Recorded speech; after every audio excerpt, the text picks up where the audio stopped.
So, you just finished Dino with Ruins, and you just slept in the bed in Brandy Village. From here, we're going to leave the house, but first, notice, on top of this barrel here, there is an item. I forget the official name for this item, but we want to collect it on the way. Luckily, it's in the path, more or less. From here, take a up left direction. You can see a cave exit. We're going to be going through that to the third and final maze of the game. Wait for this text box to go away. Mash A. Use the item we just got. We'll be on the other side of the rock. Continue up. You'll get a cutscene introducing the area.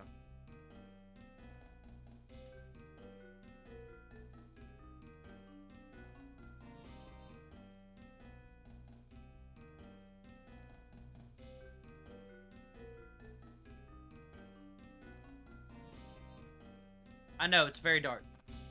Anyway, from here, you can see we have a fork. It's pretty easy to remember the order. It's left, right, left, then you'll get a cutscene right here. Mash through this text, and then you go right again. Now, once you get to this intersection, notice there's kind of a couple paths. There's one thing that we should note. If you go this way right here, you'll see this yellow thing sitting in the middle. This is useful for the final boss, and it's not very far out of the way. More or less, there are platforms in the final boss fight that allow you to, well, you just have, it's some padding. You don't need it to beat the game. I'm not going to take it, but you can choose to take it, and it takes very little time to come around this corner, grab the item, and come back this way, which is the direction we're going. So it's something to keep in mind. Anyway, once you come up here, you'll see a rock. You're going to take a right at the rock, and then a left, and hug the wall, and come down here, and you'll get a cutscene.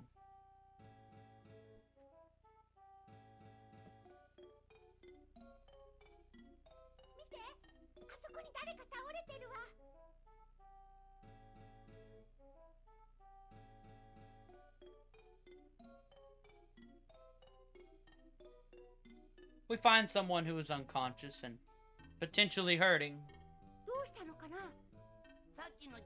Luckily, though, they're okay.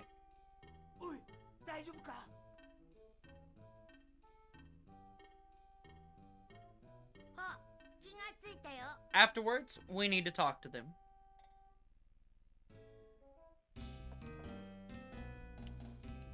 They join us, and we go through here.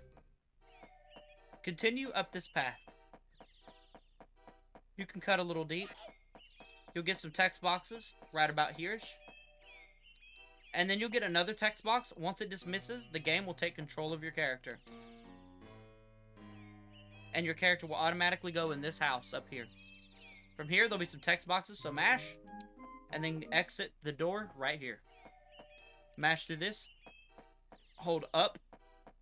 You'll go towards this kind of computer-looking thing. It's called the Time TV. The characters notice it, and we get a cutscene with it.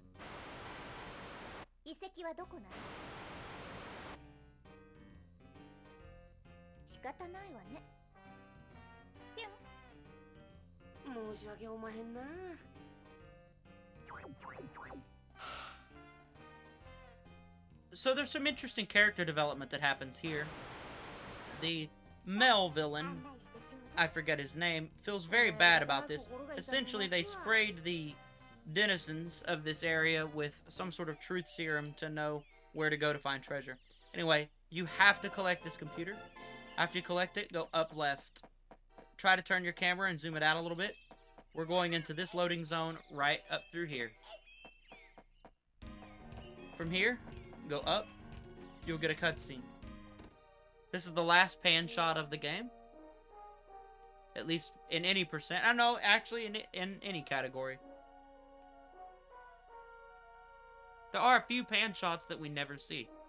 I guess in a max percent run, a theoretical, that would be something that would happen.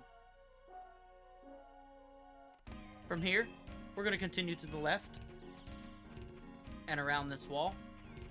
Now our goal is actually to get over here And there's a couple ways about it.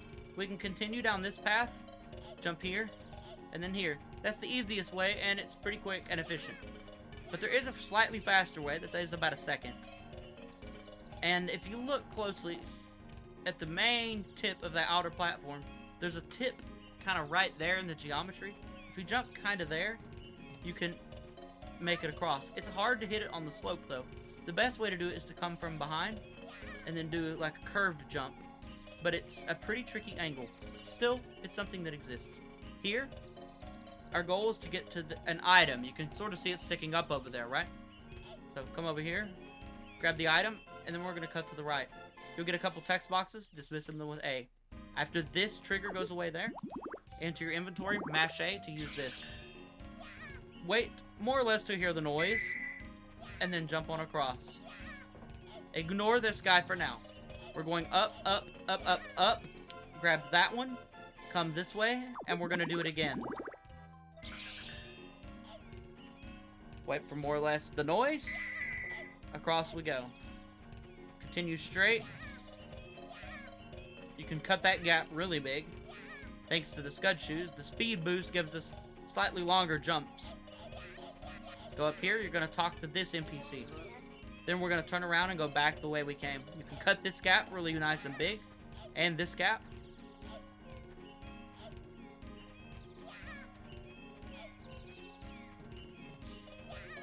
So now that the clouds have appeared, there is one additional new jump we can do. First, though, talk to this guy on the way back. He gives us an item that we need. We can actually make it across from here. And then, right off that point, we're going back to the village. It's called Bagona Village, for reference. From here, go up. We're going to go past this house at an angle. We're going back in the house that we initially came into the village. From here, talk to either of these guys. They'll join you. Back out the door we go. We're going back the way we came. To Lily Rock.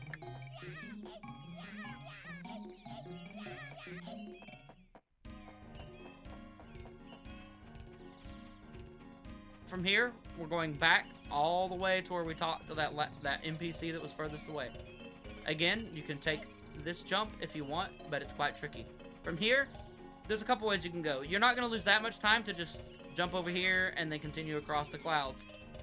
But you could also jump to this cloud pretty easily and cut a little bit of that corner. But you can also jump to this cloud, but it's quite a tricky jump. It's better to do it a bit further from the right, like here-ish, like so. We're going to continue up, go across these clouds. Cut this gap nice and wide. Cut this gap. This one. Up the stairs we go. Couple text boxes, and we get a cutscene. Big G tries to figure out how to open the dungeon and fails very miserably.